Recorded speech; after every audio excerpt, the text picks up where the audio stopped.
श्री असाउद्दीन ओवैसी जी। शुक्रिया मोहतरम चेयरमैन साहब, आपने मुझे बोलने का मौका दिया।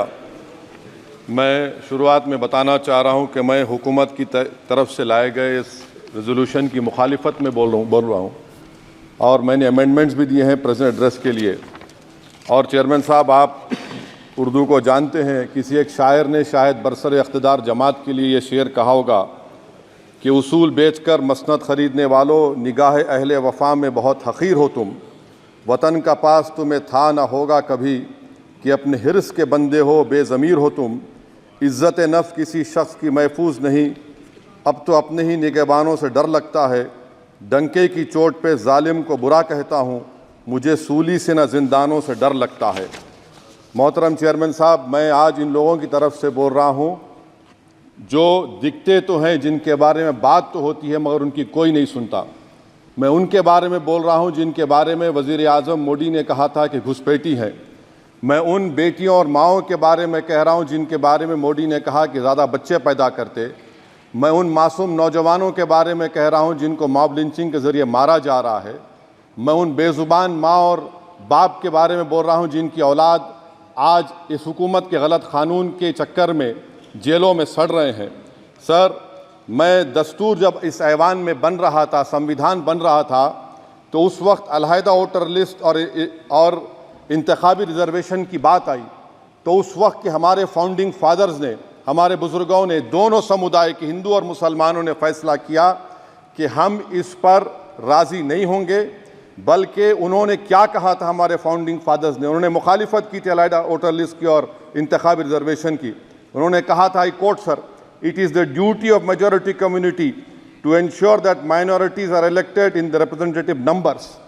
बीजेपी मुसलमानों की नफरत पर जीतती है और मुसलमानों के नाम निहाद मसीहा मुसलमानों के 90% ज़्यादा वोट हासिल करते हैं, मगर फिर भी इस ऐवान के दरवाजे नहीं खुलते मुसलमानों के लिए, और सिर्फ 4% मुसलमान जीत कर आते हैं।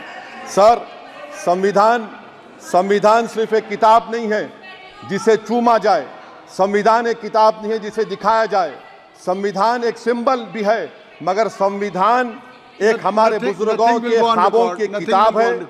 हमारे जमहूरियत को हमारे बुजुर्गों ने इस तरह समझा, हमारे फाउंडिंग फादर्स ने इस तरह जमहूरियत को समझा कि इसमें हर समुदाय और मजहब और समाज के मानने वाले लोगों की राय को शामिल किया जाएगा इस मुल्क को चलाने के लिए, मगर इस ऐवान में सिर्फ 4% मुसलमान जीत कर आते हैं।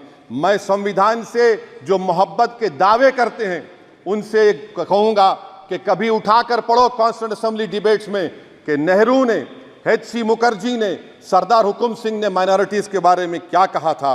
सर, वतन अजीज़ का मुस्तकबिल कैसा होगा जब बीजेपी मुझे गायब करना चाहती है और दीगर हिज़्ब इख्तिलाफ की पार्टियां के लिए मेरा वजूद सिर्फ वोट डालना और अपनी खबर में जाकर सो जाना है। इसीलिए आप देखते हैं कि समाजी इंसाफ है सर कि 4% मुसलमान जीत कर आते हैं। सर, इस ऐवान में OBC समाज के MP अब अपर कास्ट के MP के बराबर हो चुके हैं। OBC समाज के MP अब अपर कास्ट MP के बराबर हो चुके हैं और 14% मुसलमान सिर्फ 4% जीत कर आते हैं।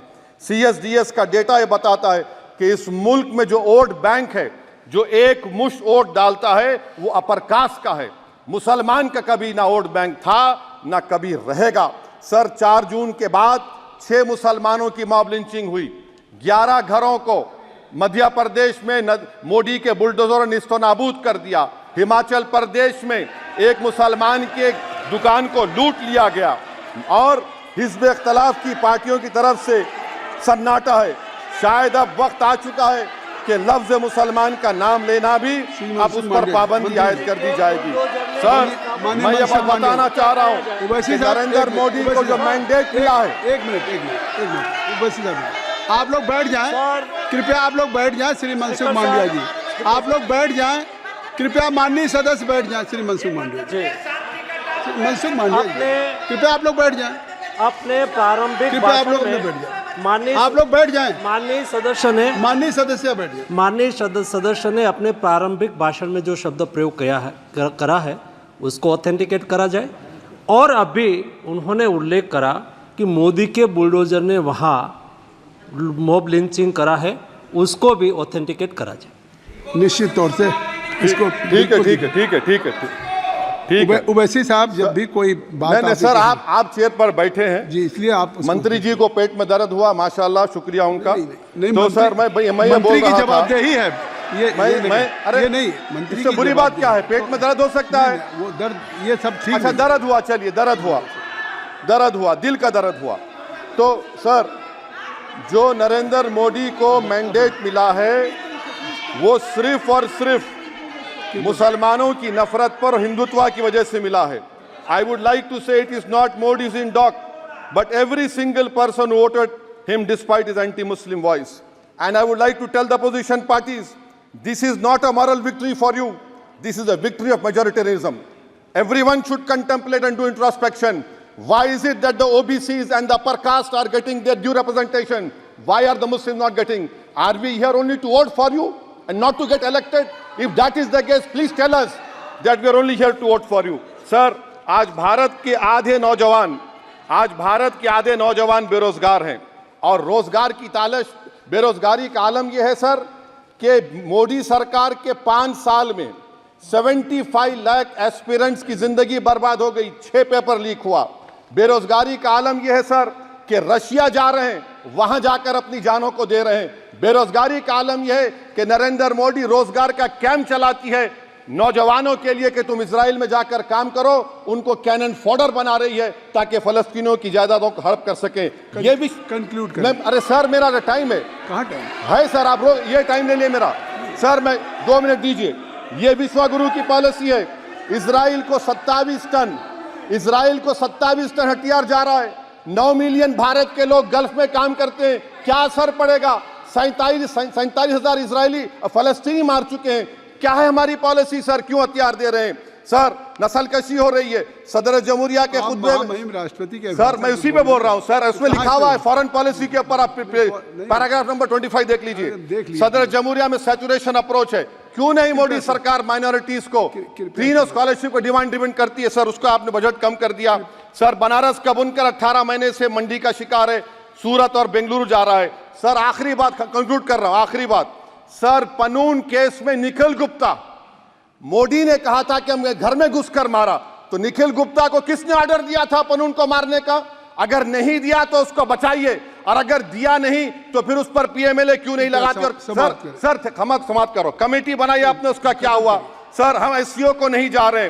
सर मैं आपको बता रहा हूं कि मैं अपनी इस तकरीर को टीपू सुल्तान की नजर, सुनिए सर, अब हो गया खत्म कर रहा हूं सर। मैं अपनी तकरीर को टीपू सुल्तान की नजर कर रहा हूं। ये टीपू सुल्तान की फोटो है, क्या आप इससे भी नफरत करेंगे? सर ये संविधान में टीपू सुल्तान की फोटो है जिस पर वल्लभ भाई पटेल ने साइन किया, श्यामा प्रसाद मुखर्जी ने साइन किया। ये आपकी नफरत है सर। आखिर में मैं अपनी बात को खत्म कर रहा हूं इस शेर पर कि क्या दिन दिखा रही है सियासत की धूप छांव, जो कल सपूत थे वो कपूतों में आ गए, थे इस कदर अजीम के पैरों में ताज थे, इतने हुए जलील के जूतों में आ गए। बहुत बहुत शुक्रिया सर।